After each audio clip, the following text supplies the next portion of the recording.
Work it. Work it.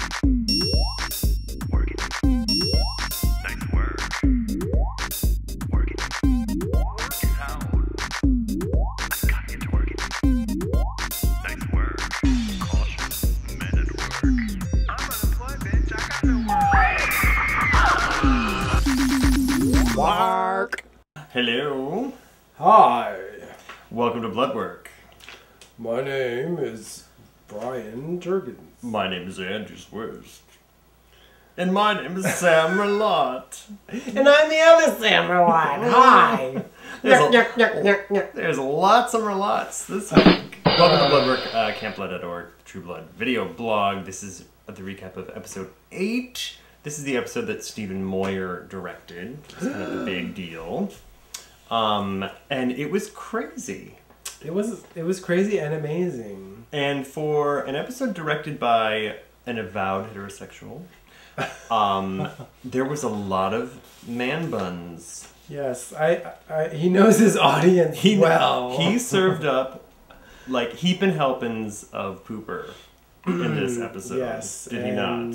And praise Jesus. You know, thank you. Praise Praise Lilith. Lilith. Praise Godric. Praise Stephen Moyer. Thank you. Thank you, Stephen. Please, Mm-hmm. more often. Harder and more often. Luna's freaking out because there's shifter killers everywhere, apparently, and Sam, like, talks her down. And then after he leaves, she has, like, classic, like, mirror freak out. If she would have been putting on lipstick, it would have been a perfect lipstick freak out, but... I thought she was going to explode into a pile of sweat, but because she They had this, like, weird digital sweat on her forehead? Yeah, it looked weird. Like she had I didn't goosebumps quite know. or something? Yeah, I don't know. And then she turned into Sam.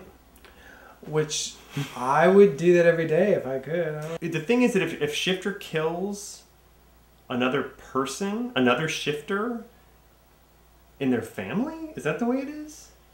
That they can then turn into other people? So apparently, Luna killed Her mother in childbirth, right? I think I remember her saying that when they were like doing horsey time with Emmett and and I guess because she was in a major like life or death freak out kind of thing, that her nature shifted into something that she would be able to walk out of the hospital safely, and that was it.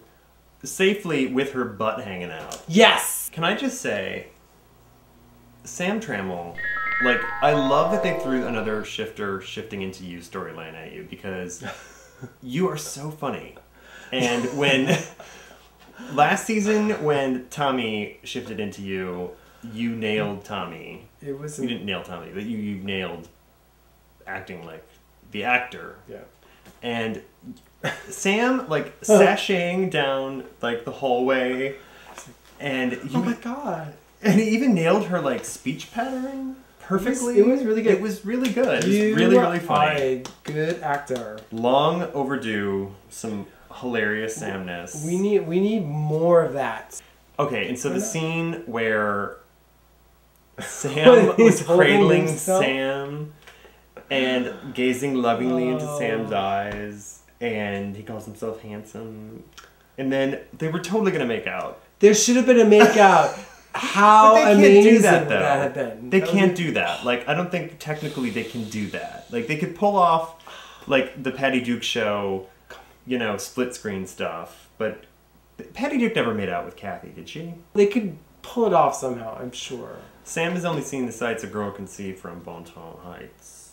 But then Luna shifts back to Luna and then she throws up. When Sam was about to kiss her. Oh. What was it? Yeah, there's a lot of vomit. Like, almost make out vomit. Sookie did it. That's a theme. It's a Luna's doing leitmotif. Who's next? Three's a charm. Give me 5 minutes. So meanwhile, the Vampire Circuit Party continues. They got a lot of Mardi Gras beads. Somebody showed boobs. Really? Which one Totally. of them? It was Salami. Salami was like, woo! They all were tripping still. And then they come home and they're wiping blood on the walls and... Who hasn't making been a there? mess. Let's be honest. And then they all go to the Interior Illusions Lounge Yes. to, like, come down. So everyone's amazed by it, but then Eric's like, I think this is ridiculous. And Bill's like, what? Are you playing the game? I think, but you seem genuinely confused. Bill's a shady lady, honey. We know this. Bill's shady. We know it. He's an opportunist. Then Eric goes to talk to Nora, and he's like, Goldberg. She's like, Goldberg. And he's like, They're like, oh, we need to talk politics now. Now that we come down off our drugs, let's order some food. And they try to get, you know, Salami makes Bill eat this girl, and that pedophile vampire. They need to get rid of him. I'm sorry. I need a baby, Salome, or Salome, baby now. He's like, Lilith wants me to eat a baby. It's like Willy Wonka. I want a bean feast. I want to feast. I want a bean feast. Oh, one of those. So then Salami and Nora are all like, let's take over the world. Russell and Steve are too busy like playing handsy. They're like, have you ever been to Asia? They're like, no, but I love Kung Pao chicken. There's totally a love connection going on over there. Yeah. And then Bill, of all vamps, is the one who says, why don't we blow up all the True Blood factories? Because A, it tastes like crap. Let's be honest. We've had it. And B, it'll make all the vampires have to feed off humans again. Wow. Brilliant idea. Bill, you went there. It's clever. Are you really mean? Are you evil? He's shady. Shady lady. Well, let's move on to the moons over my hammy. That is Alcide. Because those buns have been clothed for too long. Mm-hmm. And why are you hiding your light under a bushel, Joe Manganiello? There was like a full frontal, like she leaps from Alcide's hands onto the bed, and then there was like I need to watch that on HBO Go or something so I can like stop it and see. Is it all shaded? Is there shady there? It was so See fast. a shady lady. It was so fast. That was the most graphic sex scene in a long time. He was like having lunch at the Y, and then like, meh. I'm not complaining. I'm not complaining either. But I could chip a tooth on that. Are you kidding me? Can I just talk about the poor extras who play all the other wares on the show? They have been hanging out in this barn for like 8 episodes. Like these poor actors, they're like, oh, you're called to the set tomorrow. Let me guess, we're gonna be in the barn again. Like, oh, who's gonna be the new pack leader? And we thought they were gonna fight. They're like, no, you're gonna have to go chase a rabbit. Whoever gets the rabbit first wins. But instead of a rabbit, it's gonna be a high school track star. University. Oh, sorry, university track star. Yeah, so Elsie bows out, and JD's like, well, I'm still gonna kill that kid anyway. So, and then Mima's like, what does Mima do? She's like, oh my God. You're making this whole clan look bad and bringing it down. You're better than that. Don't make me take my teeth out. Oh, already did. Sorry. He stops JD from killing the kid, and then JD almost kills him with a rock, and then Mima's like, and then Bowser gets beat up, and he was almost dead. Well, because JD was on V, and he's all hopped up. I know. On goofballs. Speaking of balls. Lafayette. Oh my God. Is driving home Jesus' car, and he's like, I need a little bliss sticks. It's like, oh, I forgot. I got my lips sewn shut. I think I put some up here. Oh, wait a minute. So he heals himself up, and then Jesus appears next to him. And he's like, Ozzy Reels? And he was. He's like, doesn't matter. Well, it kind of does. But he actually touched him. I know Lafayette's like, Jesus is my co-pilot. Said, Jesus, take the wheel. Okay. I've been driving all day. It was very... It was really sweet. But so then Arlene and Holly are like waiting to ambush Lafayette. They're parked outside of his house. Like, how long have you been... Okay, how long... It was like maybe a day, at least a day. I mean, the whole season's been like a day, so who knows? I mean... He went to Mexico and back in like a half an hour. So they're basically, we've been saying for 2 seasons now, since he became a medium, that like he's basically Whoopi Goldberg from Ghost. They're basically saying, can we pay you to recreate a scene from Ghost? Can you set that up? Because we have a friend who's a big Demi Moore completist, and she'd really be into it. And he's like $300. Because I gotta buy a new turban. But then she really showed up, and her name was Zamfir or something, and she... the magic flute. The pan flute lady showed up, and one of you gotta kill yourself. One of them's gotta die. He said, Terry, you in danger, girl. So meanwhile, Sookie lost her powers. No, she didn't. She's trying to get rid of him. And then Jason talks sense into her, which is scary enough as it is. Saying, no, you should actually try to figure out what your other powers are, and you could try to figure out who killed her parents. So she goes back to Claude at the strip club. And Claudette and Claudine and Claretta Claudine's and dead. Clamato and Clamato, Claude Hopper, Claude Rains, Jean-Claude Van Damme, Jean-Luc Claudard. Jean-Luc Claudard. Anyway, all the Claudes are there. Okay, why are they all British? Seriously. Are all fairies British? I mean, fairy tales are often. Wait, is he a fairy or is he British? And why are they dressed like the Broadway revival cast of Hair? It doesn't make any sense. But when you live in a circus tent, an invisible circus tent, things get twisted. And Sookie inhabits the memories of her mother. And then jumps into the vampire that killed her mother. Yeah. Whose name is... Wait, what is it? Warlow. What? That's lame. Warlow. Isn't that Mario's evil brother? That's Wario. Oh, isn't that Marlo Thomas's evil brother? Warlow? Warlow? What? What the fuck? And then he shows up in her bathroom? And it was like a Freddy Krueger bad special effect you're mad.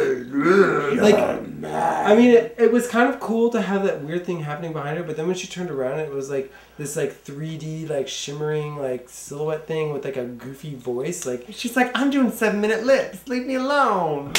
In the bathroom. That's just my rude. whiteners haven't happened yet. Get away. That's just rude. I look disastrous. Lady needs her private time. Oh, Hoyt Jessica. So. Oh, how could we miss that? So Jessica's tied up. We kind of saw it coming, blah, blah, blah, yeah. But... And Hoyt didn't kill her, of course. Because he's not a bad guy, He's just dumb. He lets her out, and then somebody picks him up on the highway? Not a highway. Apparently the it's somebody way, and pulls a gun on him. Somebody he knows. So who do you think it is? Who is it? It's the sheriff. You think it's Bud? I think it's the coroner. Oh, that's probably a better guess. No, it might be Bud, though. And it's somebody who I think it's the dragon, and there was a woman, because Luna smelled a woman, a big woman, who ate Cheetos. And smoked menthols. And who was ex-sheriff fooling around with a big girl in the hot tub. But it could be Jane Boathouse, who was Mike's lady for a while there. Or it could be Maxine Fortenberry. Oh, God. Could be anybody. We'll see. But Jess and Hoyt kind of have a little closure, which to him is, fuck you, Jess. When he leaves, which is, well, he needed to say that. Fuck you, miss. Fuck you, miss. Fuck you, miss. Tara. Okay. That was kind of amazing. So, is Tara going to inherit Tracy's togs? Is that what I'm seeing? I'm seeing Pam maneuver Tara into Tracy's togs. That's what I'm seeing. She's going to just rename it and call it Tara's Togs. Tara's Togs. You don't want a pina colada. You want the stale beer. And Tracy's a total bitch. So she has whatever comes to her, coming to her. Well. It was pretty fun. And I like that Pam said, you don't know me very well. My mad face and my happy face is the same. I like Pam and Tara. I think they're good. That is good. They're entertaining. It is a match made in hell. Helvin. It is a match made in Shreveport, ladies and ladies. Whatever.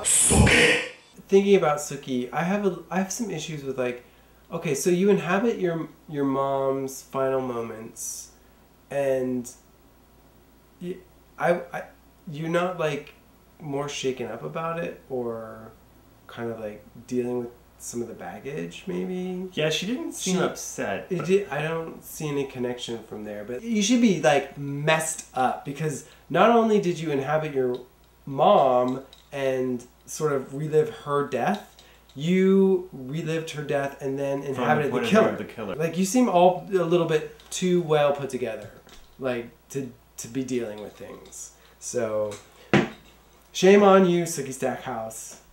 You should be like listening to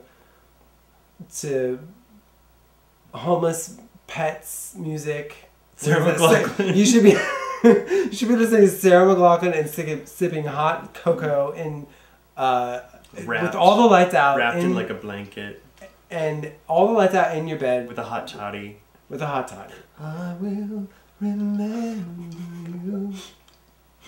Or just get drunk again, for God's sake. Or just get drunk again. I think that she jumped into the vampire during the memory because I think the vampire might be like a vampire fairy hybrid of some sort. What? That's what I'm thinking. Claude said it was unprecedented that she's psychically bonded to a vampire. So I'm thinking either she's part vampire or the vampire was part fairy. There has to be something weird going on. Wario is part fairy. What? Okay. Should we? Okay, you know what? Do we even have to write down? It's just no. Okay, 3, 2, 1. Alcide. Next. This week's question our authority comes from Miss Thumper. Speaking of Thumper, get that Thumper out of the camera. Miss Thumper asks, since the fairies told Sookie that she has powers that she hasn't even tapped into yet, what type of mysterious fairy power would you like to see Sookie develop this season? Humbert? I want the power to sleep anytime I want. You've got that power. Oh. You've got the power! Oh my god, oh my god. He hates being on camera. Oh no! He's got the power to move the sun! So what power do you think would you want Sookie to have? I think I would like to see Sookie develop the power. I'd like Sookie to develop the power of deduction. So she can figure out what the hell's going on in her life for once. Okay. I want her to develop like super Wonder Woman powers. That would be awesome. Like she spins? Like I want her to yes! I want her to develop the power to be able to spin around and go dun dun dun and like have some like disco music happen and then like there are sunlight powers that explode and she would be in an entirely new outfit. She could go and it would be like skin diver, like red, white, and blue outfit, or she could go and it would be like long flowing capes and like a little bikini top and whatever, and it would be awesome. So there you go. I would like Sookie to develop the power to communicate with sea life. Which is non-existent. Like Aquaman? Well, hello, in all the oil spills, I don't think there's any. I think there might be one shrimp left that she can communicate with in the Gulf. And be like, and it's been help deep fried. me! There's a vampire after me, shrimp! I want Sookie to be able to communicate with seafood. As it's being served in Merlottes. This trout has a lot to say. Crawfish étouffée, I need your help. Or what or if she could fly? What if she could turn her skin into like adamantium and then like vampires wouldn't be able to bite her?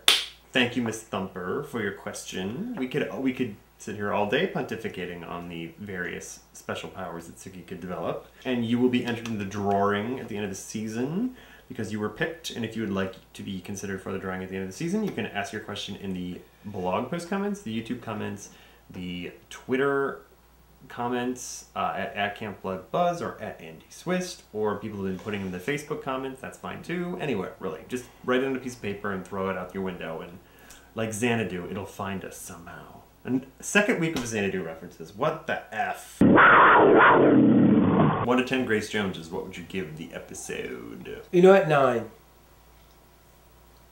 Because that Alcide sex scene was amazing.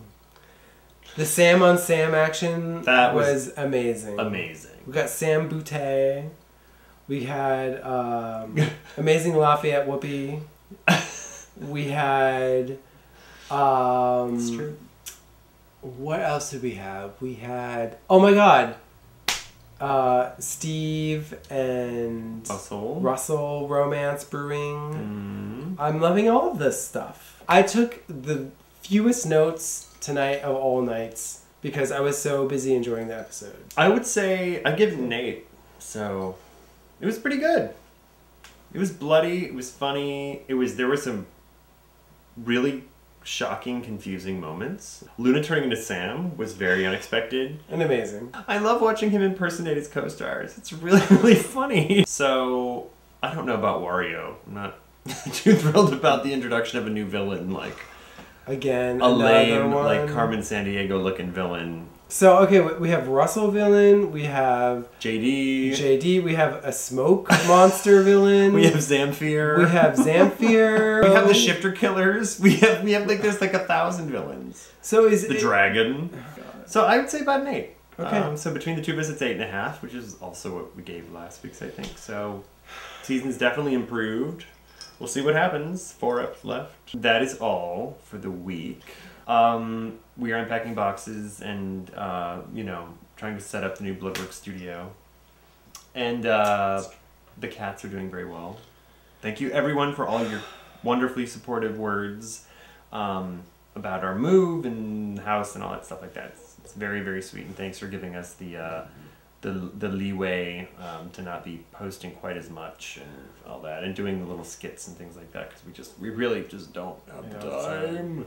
But thanks for your patience and support as ever. And we will see you next week with more crazy stuff. So, can you believe it? no. I can't. No, it's No way. unbelievable. It's unbelievable.